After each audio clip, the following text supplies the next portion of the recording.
Hello all welcome back to our channel. అందరూ బాగున్నారా friends? ఈ వీడియోలో టైర్స్ కంపెనీస్ వాళ్ళు తయారు చేసే టైర్స్ పైన చాలా ఇన్ఫర్మేషన్ ప్రొవైడ్ చేస్తారు కదా. ఆ ఇన్ఫర్మేషన్ అర్థం ఏమిటి ఈ వీడియోలో మీకు క్లియర్ కట్గా చెప్తాను. అలానే చాలా మందికి ఉన్న బిగ్గెస్ట్ డౌట్ ఏంటంటే ఇదే ఈ వీడియోకి మెయిన్ టాపిక్ అనమాట. టైర్ సైజెస్ ను పెంచితే వచ్చే అడ్వాంటేజెస్, డిసడ్వాంటేజెస్ వీటి గురించి ఈ వీడియోలో క్లియర్ కట్గా చెప్తాను. ఈ వీడియోలో నేను చెప్పే ఇన్ఫర్మేషన్ మీకు వర్త్ అనిపిస్తే ప్లీజ్ వీడియో లైక్ చేయండి. అలానే ఛానల్ కూడా సబ్స్క్రైబ్ చేయండి. నా మాటల్లో నత్తు ఉండొచ్చు కానీ కంటెంట్లో మాత్రం నత్తు ఉండదు. సో క్లియర్ కట్గా చాలా మంచి ఇన్ఫర్మేషన్ మీకు చెప్తాను. సో కొంచెం నాకు మోటివేషన్గా ఉండడానికి వీడియో లైక్ చేసి ఛానల్ కూడా సబ్స్క్రైబ్ చేయండి.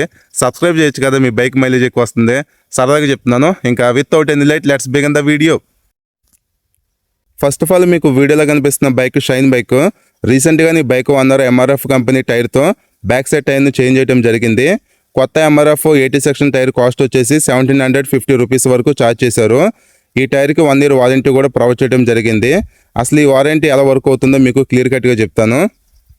ఆ టైర్కి 1 year వారంటీ ఉందని చెప్పాను కదా, ఆ వారంటీ ఎలా వర్క్ అవుతుందంటే, ఫర్ ఎగ్జాంపుల్ మీరు టైర్ కొన్నారు, ఒక 6 months యూజ్ చేసిన తర్వాత ఎయిర్ బెలూన్ వచ్చింది అంటే గాలి బొడగ వచ్చిందంటే టైర్ ఎందుకు పనిచేయదు, మనం కొత్త దాంతో రీప్లేస్ చేసుకోవాలి. అలా ఎయిర్ బెలూన్ వచ్చిన తర్వాత మనం ఏం చేస్తాం, ఖచ్చితంగా మనం ఎక్కడైతే టైర్ కొన్నామో అక్కడికి వెళ్ళి రీప్లేస్ చేసుకుందామని చూస్తాం కదా, వారంటీ క్లెయిమ్ చేసుకుని. అప్పుడు వాళ్ళు ఏం చేస్తారంటే వాళ్ళ దగ్గర ఒక మెజర్మెంట్ టూల్ ఉంటుంది. ఆ టూల్తో టైర్ గ్రిప్ని మెజర్ చేస్తారు. ఆ టైర్ గ్రిప్ని మెజర్ చేసినప్పుడు ఆ టూల్లో పర్సంటేజ్ చూపించింది. 2.7 3.7 అని చెప్పి ఇలా డిఫరెంట్గా చూపిస్తుంది. అందరూ ఒకే విధంగా తిరగరు, కొంతమంది ఎక్కువ తిరుగుతూ ఉంటారు. ఫర్ ఎగ్జాంపుల్ ఆ 6 monthsలో మీరు 3000 తిరిగినా, 2000 తిరిగినా, 1000 తిరిగినా, 5000 తిరిగినా, ఎంత తిరిగినా సరే వాళ్ళు ఆ మెజర్మెంట్ టూల్తో టైర్ గ్రిప్ని మెజర్ చేసి ఆ పర్సంటేజ్ అమౌంట్ని మీ దగ్గర తీసుకుంటారు. అంటే 4000 తిరిగారు అనుకోండి, ఆ 4000 డిస్టెన్స్కి సంబంధించిన పర్సంటేజ్ అమౌంట్ మీ దగ్గర తీసుకుంటారు. రిమైనింగ్ అమౌంట్ కంపెనీ వేసుకొని మీకు కొత్త టైర్ ఇస్తుంది. ఈ విధంగా వారంటీ అనేది వర్క్ అవుతూ ఉంటుందన్నమాట. ఈ విధంగా వర్కింగ్ అనేది ఉంటుందన్నమాట వారంటీది. సో మీకు అర్థమైంది అనుకుంటున్నాను. అలానే ఇప్పుడు నేను మీకు ఈ టైర్ పైన ఉండే ఇన్ఫర్మేషన్ని క్లియర్ కట్గా చెప్తాను. ఈ ఇన్ఫర్మేషన్ అనేది మీకు బాగా యూజ్ అవుతుంది. ఇలాంటి బడ్జెట్ కమ్యూటింగ్ వెహికల్స్లో యూజ్ చేసే టైర్స్ను LRR టైర్స్ అంటారు. LRR అంటే లో రోలింగ్ రెసిస్టెన్స్ అని చెప్పి ఫుల్ ఫామ్ వస్తుంది. ఈ LRR టైర్స్ వలన బెనిఫిట్ ఏంటంటే మైలేజ్ అనేది ఎక్కువ ఉంటుంది, వీటి కాస్ట్ కూడా చాలా తక్కువ ఉంటుంది. ఇది మెయిన్ అడ్వాంటేజ్ అనమాట. అందుకే కంపెనీస్ ఇలాంటి బడ్జెట్ కమ్యూటింగ్ వెహికల్స్లో LRR టైర్స్ని యూజ్ చేస్తూ ఉంటారు. ఇప్పుడు మనం డీటెయిల్స్ గురించి డిస్కస్ చేద్దాం. ఫస్ట్ ఆఫ్ ఆల్ ఇక్కడ ఎంఆర్ఎఫ్ కంపెనీ లోగోని మెన్షన్ చేశారు. ఒక బాడీ బిల్డర్ పెద్ద టైర్ని లిఫ్ట్ చేస్తున్నట్టుగా ఈ లోగో అనేది ఉంది. దాని పక్కన ఎంఆర్ఎఫ్ బ్రాండింగ్ చూడొచ్చు. MRF full form Madras rubber factory అని ఉంటుంది. అలానే ఇక్కడ ఈ టైర్కి సంబంధించిన బార్ కోడ్ మెన్షన్ చేశారు. ఇంకా ఇక్కడ ఈ tyre tubeless tyre, tube tyre అని చెప్పి మెన్షన్ చేశారు. మీలో ఎవరైనా ఇంకా స్టిల్ ట్యూబ్ అలైవల్స్ని యూజ్ చేస్తూ ఉంటే వాటిని ట్యూబ్లెస్ కింద కన్వర్ట్ చేసుకోండి. మీరు హ్యాపీగా కన్వర్ట్ చేసుకొని యూజ్ చేసుకోవచ్చు, అలాంటి ప్రాబ్లం ఉండదు. ట్యూబ్ టైర్ కంటే ట్యూబ్లెస్ టైర్ అనేది చాలా బెటర్ అనమాట. ఎప్పుడైనా పంచర్ పడింది అనుకోండి, గాలి అనేది అంత త్వరగా పోదు, చాలా బాగుంటుంది మీకు సేఫ్టీ వైజ్. అలానే ఇంకా ఇక్కడ మన ఇండియన్ ISA మార్క్ ఉంది. ఇక్కడ some kind of series numbers చూడొచ్చు. అలానే ఇక్కడ పెద్దగా నైలో గ్రిప్ ప్లస్ అని చెప్పి మెన్షన్ చేశారు. ఈ టైర్లు యూజ్ చేసింది నైలో గ్రిప్ కాబట్టి దాన్ని ఇక్కడ మెన్షన్ చేశారనమాట. ఈ నైలాన్ గ్రిప్ ఏంటంటే ఎప్పుడైనా మనం బాగా గతుకుల్లో ఉన్న రోడ్లో రైడ్ చేసేటప్పుడు ఈ నైలో గ్రిప్ అనేది బంప్స్ని బాగా తట్టుకుంటుంది. అలానే హీట్ అబ్జర్ప్షన్ కూడా చాలా బాగుంటుంది అనమాట. ఓవరాల్గా రైడింగ్లో మంచి కంఫర్ట్, గ్రిప్ ఉండటానికి ఈ నైలో గ్రిప్ అనేది బాగా యూజ్ అవుతుంది. అలానే ఇంకా ఇక్కడ మీరు అబ్జర్వ్ చేస్తే 80/100 18 M/C అని చెప్పి మెన్షన్ చూడొచ్చు. 80 అనేది టైర్ విడ్త్, 100 అనేది టైర్ హైట్, 18 అనేది రిమ్ సైజు. అలానే ఇక్కడ M/C ఉంది కదా, M/C అంటే మోటార్ సైకిల్ అని చెప్పి అర్థం. అంటే ఈ టైర్ అనేది మోటార్ సైకిల్స్ యూజ్ చేసేదని చెప్పి ఇక్కడ మెన్షన్ చేశారు. M/C అంటే అదేనమాట. ఇప్పుడు మనం చాలా క్లియర్గా 80, 100, 18 అంటే ఏంటో తెలుసుకుందాం. ఈ 80 అంటే ఏంటంటే ఈ ఎడ్జ్ నుంచి ఈ ఎడ్జ్ వరకు ఉన్న డిస్టెన్స్ అనేది ఈ టైర్లో 80 ఉంది కాబట్టి 80 అని చెప్పి అక్కడ మెన్షన్ చేశారు. అంటే విడ్త్ అనమాట. ఈ ఎడ్జ్ నుంచి ఎడ్జ్ వరకు ఉన్న విడ్త్, వెడల్పు ఎంత అయితే ఉందో అది అక్కడ ఫస్ట్లో మెన్షన్ చేశారు. ఇది టైర్ని బట్టి మారుతూ ఉంటుంది. 120, 130, 140, 160 అని చెప్పి ఇలా టైర్ వెడల్పు ఎంత అయితే ఉంటుందో అది ఫస్ట్లో మెన్షన్ చేస్తారు. నెక్స్ట్ 100 అంటే ఏంటంటే ఈ ఎడ్జ్ నుంచి ఎడ్జ్ వరకు ఉన్న డిస్టెన్స్ ఎంత అయితే ఉంటుందో దాన్ని టైర్ హైట్ అంటారు, లేదా సైడ్ వాల్ పర్సంటేజ్ అని కూడా అంటారు. ఈ టైర్లో సైడ్ వాల్ పర్సంటేజ్ ఎంత అయితే ఉంటుందో అది ఇక్కడ సెకండ్ మెన్షన్ చేస్తారు. అలానే ఇంకో ఇంపార్టెంట్ పాయింట్ ఏంటంటే ఈ 80 ఉంది కదా విడ్త్, టైర్లో విడ్త్ అనేది పెరిగే కొద్దీ టైర్ హైట్ అనేది తగ్గిపోతుంది అనమాట. ఫర్ ఎగ్జాంపుల్ 150/60, 140/70 అని చెప్పి ఇలా టైర్ వెడల్పు పెరిగే కొద్దీ టైర్ ఎత్తు అనేది తగ్గిపోతుంది. ఈ టైర్లో విడ్త్ అనేది చాలా తక్కువ ఉంది కాబట్టి హైట్ అనేది బాగా ఎక్కువ ఉందన్నమాట. సో మీకు అర్థమైంది అనుకుంటున్నాను.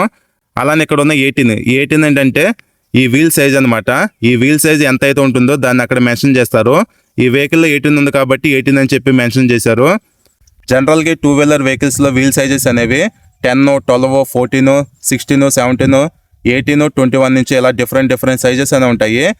ఆ వెహికల్ ఉండే రిమ్ సైజ్ ఎంత అయితే ఉంటుందో దాన్ని థర్డ్ ప్లేస్లో మెన్షన్ చేస్తారు. సో మీకు అర్థమైంది అనుకుంటున్నాను 80/100 18 అంటే ఏంటని. MC అంటే మోటార్ సైకిల్ అని ఫుల్ ఫామ్ అని చెప్పిందాక చెప్పేశాను కదా. పక్కన ఇక్కడ 54P ఉంది.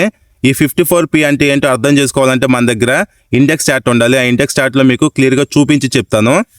ఇప్పుడు మీకు స్క్రీన్ పైన కనిపిస్తున్నది లోడ్ ఇండెక్స్ చార్ట్. ఈ లోడ్ ఇండెక్స్ చార్ట్లో 54 నెంబర్ దగ్గర మీరు అబ్జర్వ్ చేస్తే 212 kgs అని చెప్పి వెయిట్ మెన్షన్ చేశారు. పైన P నెంబర్ దగ్గర అబ్జర్వ్ చేస్తే 150 అని చెప్పి స్పీడ్ మెన్షన్ చేశారు. అంటే ఇప్పుడు మీకు అర్థమైంది అనుకుంటున్నాను. ఈ shine back side tyre 212 kgs వరకు వెయిట్ని హ్యాండిల్ చేయగలదు. దాని తర్వాత హ్యాండిల్ చేయలేదు. స్పీడ్ కూడా 150 kmph వరకు హ్యాండిల్ చేయగలదు. దాని తర్వాత హ్యాండిల్ చేయలేదు. సో 54P అంటే 54 అనేది వెయిట్, P అనేది స్పీడ్. మీకు అర్థమైంది కదా. అలానే ఇంకా ఇక్కడ నైలాన్ రీఇన్ఫోర్స్డ్ అని చెప్పి మెన్షన్ చేశారు. అంటే చెప్పే కదా గ్రిప్కి సంబంధించింది. ఈ రబ్బర్ లోపల ఇక్కడ ఈ పైన ఇలా రౌండ్గా ప్లైస్ ఉంటాయి అన్నమాట. ఆ ప్లైస్ని కన్స్ట్రక్షన్ అంటారు. అలానే ఇక్కడ అబ్జర్వ్ చేస్తే చిన్నగా LR, C అని చెప్పి పెద్దగా ఉంది కదా. LR అంటే లోడ్ రేంజ్. అలానే C అనేది టైర్ కేటగిరీని ఇండికేట్ చేస్తుంది. ఈ టైర్ ఎందుకు ఉపయోగపడుతుంది? కమ్యూటింగ్ పర్పస్కి ఉపయోగపడుతుంది. అలానే లోడ్స్ని క్యారీ చేయడానికి ఉపయోగపడుతుంది అనమాట. ఇక్కడ మీరు అబ్జర్వ్ చేస్తే చాలా హెవీ బటన్ ఉంది. సో దీని కేటగిరీ ఏంటంటే కమ్యూటింగ్ పర్పస్ కోసం ఉపయోగపడేది. అది ఇక్కడ మెన్షన్ చేశారు LRC అని. అలానే ఇంకా ఇక్కడ మీరు అబ్జర్వ్ చేస్తే మ్యాక్స్ లోడ్ 212 kgs అని ఉంది. కింద మ్యాక్స్ కోల్డ్ ప్రెజరు 280 kP అని ఉంది కదా. ఇది ఎలా అర్థం చేసుకోవాలంటే ఇందాక నేను మీకు లోడ్ ఇండెక్స్ చార్ట్లో 54 గురించి చెప్పా కదా 212 kgs ఉందని. అదే ఇక్కడ మెన్షన్ చేశారు. సరిపోయిందా? మ్యాక్స్ లోడ్ ఈ టైర్ అనేది 212 kgs వరకు హ్యాండిల్ చేయగలదని చెప్పి మళ్ళీ ఇక్కడ మెన్షన్ చేశారు. దాని కింద అబ్జర్వ్ చేస్తే మ్యాక్స్ కోల్డ్ ప్రెజర్ అనేది ఇదేంటంటే ఎయిర్కి సంబంధించింది అనమాట. 280 kP అనేది 280 కిలో పాస్కల్స్. ఈ కిలో పాస్కల్స్ని పౌండ్స్ పర్ స్క్వేర్ ఇంచ్లో కన్వర్ట్ చేస్తే అంటే PSI. ఈ కిలో పాస్కల్ని పౌండ్స్ పర్ స్క్వేర్ ఇంచ్లోకి కన్వర్ట్ చేస్తే 40 రిజల్ట్ వస్తుంది. ఆ 40 అనేది ఎయిర్ ప్రెజరు. అంటే ఈ బ్యాక్ సైడ్ టైర్లో మనం 40 వరకు ఎయిర్ని మెయింటైన్ చేయొచ్చు. సో మీకు అర్థమైంది కదా. మ్యాక్స్ లోడ్ అనేది టైర్ వెయిట్కి సంబంధించింది.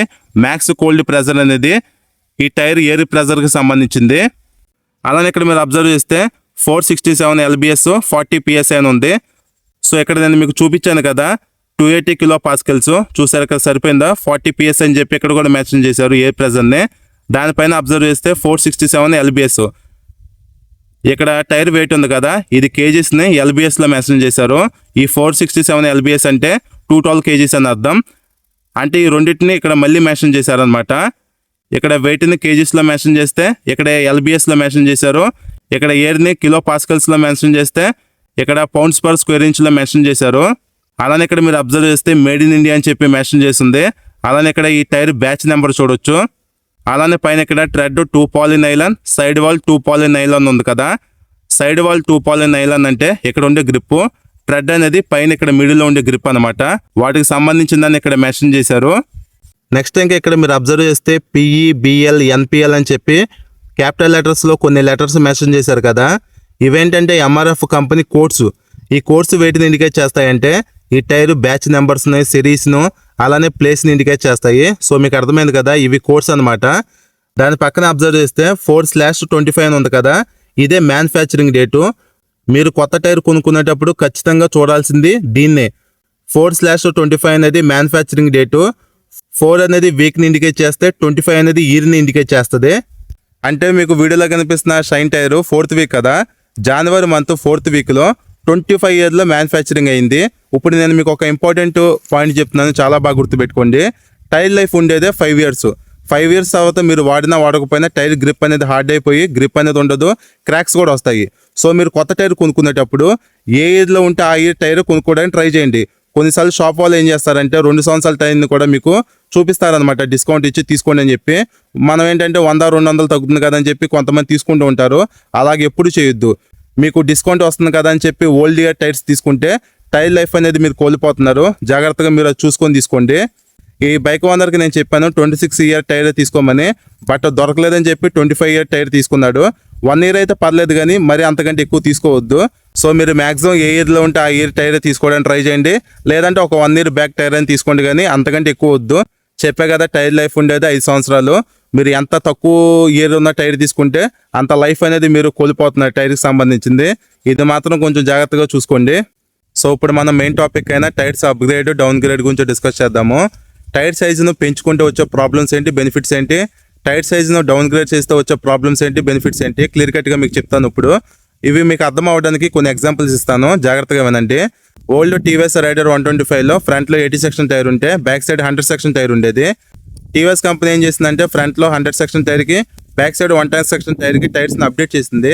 అలానే హోండా కంపెనీ షైన్ 125లో ఓల్డ్ మోడల్లో 80 సెక్షన్ టైర్ ఉంటే బ్యాక్ సైడ్ దాన్ని లేటెస్ట్ మోడల్లో 90 సెక్షన్ టైర్కి అప్డేట్ చేసింది. అలానే బజాజ్ కంపెనీ పల్సర్ RS 200లో ఓల్డ్ మోడల్లో 130 సెక్షన్ టైర్ ఉంటే లేటెస్ట్ మోడల్లో 140 సెక్షన్ టైర్కి అప్డేట్ చేసింది. కానీ కేటీఎం కంపెనీ ఏం చేసిందో తెలుసా, ఓల్డ్ 25 మోడల్లో రేడియల్ 150 సెక్షన్ టైర్ ఉంటే ఈ లేటెస్ట్ మోడల్లో నాన్ రేడియల్ 140 సెక్షన్ టైర్కి డౌన్ గ్రేడ్ చేసింది. ఇలా బైక్ కంపెనీస్ ఏంటంటే టైర్స్ని అప్డేట్ చేస్తాయి, డౌన్ గ్రేడ్ చేస్తాయి. వీటికి చాలా క్యాలిక్యులేషన్స్ ఉంటాయి. అయితే ఇప్పుడు మనం డ్యూక్ 200 గురించి ఒకసారి డిస్కస్ చేద్దాం. సో ఈ విధంగా కేటీఎం కంపెనీ డ్యూక్ 200 బైక్లో 150 సెక్షన్ రేడియల్ టైర్ నుంచి 140 సెక్షన్ నాన్ రేడియల్ టైర్కి డౌన్ గ్రేడ్ చేయడం వలన వచ్చిన బెనిఫిట్స్ ఏంటంటే, ఫస్ట్ బెనిఫిట్ ఏంటంటే కాస్ట్ అనేది తగ్గుతుంది. ఎందుకంటే టైర్ సైజ్ తగ్గుతుంది, ప్లస్ అది రేడియల్ టైర్ కాదు కాబట్టి కాస్ట్ అనేది తగ్గుతుంది. ఇది ఒక అడ్వాంటేజ్. అలానే టైర్ సైజ్ అనేది తక్కువ ఉంది కాబట్టి పికప్ పర్ఫార్మెన్స్ కూడా పెరుగుతుంది, మైలేజ్ కూడా ఇంప్రూవ్ అవుతుంది అనమాట. ఇవన్నీ బెనిఫిట్స్. మైనస్ల గురించి మాట్లాడుకుంటే 150 సెక్షన్ కాస్త 140 అయింది కాబట్టి లుక్ చూడడానికి బాగోద్దు. టైర్ సైజ్ అంత పెద్దగా ఉంటే లుక్ అనేది చూడడానికి అంతగా బాగుంటుంది. చాలా మంది అందుకే లుక్ కోసమే టైర్ సైజెస్ను అప్డేట్ చేస్తూ ఉంటారు. అలానే ఇంకో పాయింట్ ఏంటంటే రేడియల్ టైర్ కాదు, సైజ్ కూడా తక్కువ ఉంది కాబట్టి గ్రిప్ అనేది తగ్గుతుంది అనమాట. అదే రేడియల్ టైర్ ఉండి సైజ్ కూడా పెద్దగా ఉంటే గ్రిప్ అనేది చాలా బాగుంటుంది రోడ్డు పైన, ఎస్పెషల్లీ కార్నరింగ్స్లోను హై స్పీడ్స్లోను స్టెబిలిటీ అనేది చాలా బాగుంటుంది. సో అది ఒకటి మిస్ అవుతుంది ఇలాగ డౌన్ గ్రేడ్ చేయడం వలన కేటీఎం కంపెనీ. అలానే బజాజ్ కంపెనీ కూడా ఈ పల్సర్ RS 200 బైక్లో 130 సెక్షన్ టైర్ నుంచి 140 సెక్షన్ టైర్కి బ్యాక్ సైడ్ అప్డేట్ చేసింది కదా. ఇలా అప్డేట్ చేయడం వలన బెనిఫిట్ ఏంటంటే వైడ్ టైర్ వస్తుంది కాబట్టి లుక్ చూడడానికి చాలా బాగుంటుంది, ప్లస్ రోడ్డు పైన గ్రిప్ కూడా బాగుంటుంది బికాస్ ఆఫ్ వైడ్ టైర్ కాబట్టి. మైనస్ల గురించి మాట్లాడుకుంటే కాస్ట్ అనేది పెరుగుతుంది. అలానే మైలేజ్, పర్ఫార్మెన్స్, పికప్లో కూడా కొద్దిగా లిటిల్ బిట్ చేంజెస్ వస్తాయి అనమాట. సో మీకు నేను చెప్పేది ఏంటంటే మీ బైక్ టైర్ని 130 ఉంటే 140కి, 140 ఉంటే 150కి ఇలా ఒక సెక్షన్ అప్డేట్ చేసుకుంటే ఎలాంటి ప్రాబ్లం ఉండదు. కానీ కొంతమంది చేస్తూ ఉంటారు. ఫర్ ఎగ్జాంపుల్ NS 200 బైక్ తీసుకుంటే బ్యాక్ సైడ్ ఆ వెహికల్లో 130 సెక్షన్ స్టాక్ టైర్ ఉంటే కొంతమంది ఏం చేస్తారు 170 వరకు హెవీగా అప్డేట్ చేస్తారు. అస్సలు మీరు ఎప్పుడు అలాంటి అప్డేట్స్ అనేవి చేయొద్దు. అలా అప్డేట్ చేస్తే ఖచ్చితంగా మీ బైక్ ఇంజిన్ కూడా పోతుంది. బైక్ ఇంజిన్ లైఫ్ ఎందుకు తగ్గుతుంది అనే క్వశ్చన్కి ఆన్సర్ ఏంటంటే, ఇంజిన్ లోపల పవర్ అండ్ టార్క్ అనేది రిలీజ్ అవుతుంది కదా. ఇలా రిలీజ్ అయిన power and torque chain drive ద్వారా బ్యాక్ సైడ్ వీల్కి వెళ్ళి వీల్ స్పిన్నింగ్ అనేది జరుగుతుంది. ఇలా వీల్ స్పిన్నింగ్ అనేది జరిగేటప్పుడు ఇంజిన్ లోపల నుంచి రిలీజ్ అయిన పవర్ అండ్ టార్క్కి మ్యాచ్ అయితేనే పికప్ బాగుంటుంది, పర్ఫార్మెన్స్ బాగుంటుంది, మైలేజ్ బాగుంటుంది. కంపెనీస్ ఇలా మ్యాచ్ అయ్యే విధంగా టైర్స్ను ప్రొవైడ్ చేస్తూ ఉంటాయి. మనం ఏం చేస్తున్నాం, లుక్ కోసం అని చెప్పి, గ్రిప్ కోసం అని చెప్పి బాగా హెవీ సెక్షన్ టైర్ వేస్తే ఇంజిన్ లోపల నుంచి రిలీజ్ అయ్యే పవర్ అండ్ టార్క్కి బ్యాక్ సైడ్ జరిగే వీల్ స్పిన్నింగ్కి మ్యాచ్ అవ్వక పికప్ పోతుంది, మైలేజ్ పోతుంది, పర్ఫార్మెన్స్ పోతుంది, ఇంజిన్ కూడా ఓవర్ హీట్ అవుతుంది. బ్యాక్ సైడ్ పిలియన్ కూర్చున్నప్పుడు ఇంకా ఓవర్గా స్ట్రెస్ అవుతుంది అనమాట ఇంజిన్ అనేది. ఇవి ప్రాబ్లమ్స్. కాబట్టి మీ బైక్కి 110 ఉంటే 120, 130 ఉంటే 140 ఇలా ఒక సెక్షన్ అప్డేట్ అవ్వండి, కానీ అది పెద్ద ప్రాబ్లం ఏం కాదు. మరీ హెవీ సెక్షన్ మాత్రం అస్సలు అప్డేట్ అవ్వద్దు, అది చాలా ప్రాబ్లం ఇంజిన్ లైఫ్కి, గుర్తుపెట్టుకోండి. అయితే ఇంకా నేను మీకు ప్రాక్టికల్గా చెప్పాలంటే నా దగ్గర KTM RC 200 బైక్ ఉండేది. ఆ బైక్ నా దగ్గర ఉన్నప్పుడు ఇలాగ టైర్ సైజెస్ను పెంచాలని చెప్పి నాకు కూడా కొంచెం దోలుగా సరదాగా ఉండేది అనమాట. అయితే నేను ఏం చేశానంటే 150 నుంచి బ్యాక్ సైడ్ 170కి, ఫ్రంట్లో 110 నుంచి 120కి టైర్స్ని అప్డేట్ చేశాను. మీరు చెప్తే నెంబరు స్టాక్ టైర్స్ నేను చాలా రోజులు యూజ్ చేశాను కదా. అలా ఒక్కసారిగా టైర్స్ని అప్డేట్ చేసిన తర్వాత ఆ రన్నింగ్లో చేంజ్ అనేది ఈజీగా గమనించాను. అంతేందుకు రీసెంట్గా టీవీఎస్ కంపెనీ అప్డేట్ చేసింది కదా రైడర్ 125 డ్యూల్ డిస్క్కి. ఆ బైక్ను రైడ్ చేసినప్పుడు, ఓల్డ్ మోడల్ బైక్ను రైడ్ చేసినప్పుడు ఆ రన్నింగ్లో చేంజ్ అనేది నేను ఈజీగా గమనించాను. సో కంపెనీస్ అంటే అప్డేట్ చేస్తే కొన్ని క్యాలిక్యులేషన్స్తో అప్డేట్ చేస్తాయి, కానీ మనకు ఆ క్యాలిక్యులేషన్స్ ఏవి తెలియవు. సో నేను చెప్పేది ఏంటంటే హెవీ సెక్షన్ టైర్కి మీరు అప్డేట్ అవ్వద్దు. అలానే నెక్స్ట్ ఇంకా ఇంకో మెయిన్ పాయింట్ ఏంటంటే కొంతమంది స్పోర్ట్స్ బైక్స్ యూజ్ చేస్తూ ఉంటారు. ఫర్ ఎగ్జాంపుల్ డ్యూక్ 200 బైక్ ఉంది, అదేంటి స్పోర్ట్స్ వెహికల్. వీళ్ళు ఏం చేస్తారు, బ్యాక్ సైడ్ లుక్ కోసం అని చెప్పి బాగా హెవీ బటన్ టైర్ వేస్తూ ఉంటారు. అసలు ఎప్పుడు అలాంటిది వేయకండి. స్పోర్ట్స్ వెహికల్కి ఏంటంటే కొద్దిగా సాఫ్ట్గా స్పోర్ట్స్ కాంపోనెంట్ టైర్స్ ఉంటేనే రైడ్ చేసేటప్పుడు స్టెబిలిటీ, కంట్రోలింగ్, గ్రిప్ అనేది చాలా బాగుంటుంది. మీరేమో లుక్ కోసం అంత హెవీ గ్రిప్ టైర్ వేసారనుకోండి, సెట్ అవ్వదు అనమాట. సో అలాంటివి చేయొద్దు. ఇంకో మెయిన్ ఇంపార్టెంట్ పాయింట్ ఏంటంటే ఒకవేళ మీ దగ్గర స్పోర్ట్స్ వెహికల్ ఉంటే కంపెనీస్ ఆ వెహికల్లో నాన్ రేడియల్ టైర్స్ను ప్రొవైడ్ చేశాయనుకోండి, మీరు హ్యాపీగా రేడియల్ టైర్స్కి అప్డేట్ అవ్వండి. రేడియల్ టైర్స్కి అప్డేట్ అవ్వడం అనేది మంచి విషయం, కానీ అదేమన్నా బ్యాడ్ థింగ్ అయితే ఏమీ కాదు. ఒకవేళ మీ దగ్గర స్పోర్ట్స్ వెహికల్ ఉంటే అందులో నాన్ రేడియల్ టైర్స్ ఉంటే హ్యాపీగా మీరు రేడియల్ టైర్స్కి అప్డేట్ అవ్వండి. సో ఇది ఫ్రెండ్స్ ఓవరాల్గా ఈ వీడియో మీకు అర్థమైంది అనుకుంటున్నాను. నేను మీకు ఇచ్చే బెస్ట్ సజెషన్ ఏంటంటే, మీ బైక్ స్టాక్గా ఎలా వచ్చిందో మీ దగ్గరికి అలానే యూజ్ చేయండి. లేదు మేము అప్డేట్ అవుతామంటే ఒక సెక్షన్ అప్డేట్ అవ్వండి. చెప్పే కదా 140 ఉంటే 150కి, 130 ఉంటే 140కి ఇలా అప్డేట్ అవ్వండి, కానీ 130 ఉంటే 170కి ఇలా హెవీగా మాత్రం అప్డేట్ అవ్వద్దు. అది మంచి విషయం అయితే కాదు. అలానే ఇంకోటి ఏంటంటే, మీ టైర్కి 150 సెక్షన్ టైర్ ఉంటే ప్రైస్ అనేది తగ్గుతుంది కానీ చెప్పి 130 టైర్ వేయటం అలాంటివి చేయొద్దు. మాక్సిమం మీ టైర్ అనేది ఎంత వైడ్గా ఉంటే మీకు రోడ్డు పైన గ్రిప్ అనేది అంత బాగుంటుంది, కాబట్టి అది మంచి విషయం. మీరు కొత్త టైర్ కొనుక్కునేటప్పుడు మనీ తగ్గుతుంది కదా అని చెప్పి చిన్న సైజు టైర్స్ తీసుకున్నారనుకోండి, అది మీకు లాంగ్ రన్లో ఎఫెక్ట్ అనేది పడుతుంది అనమాట.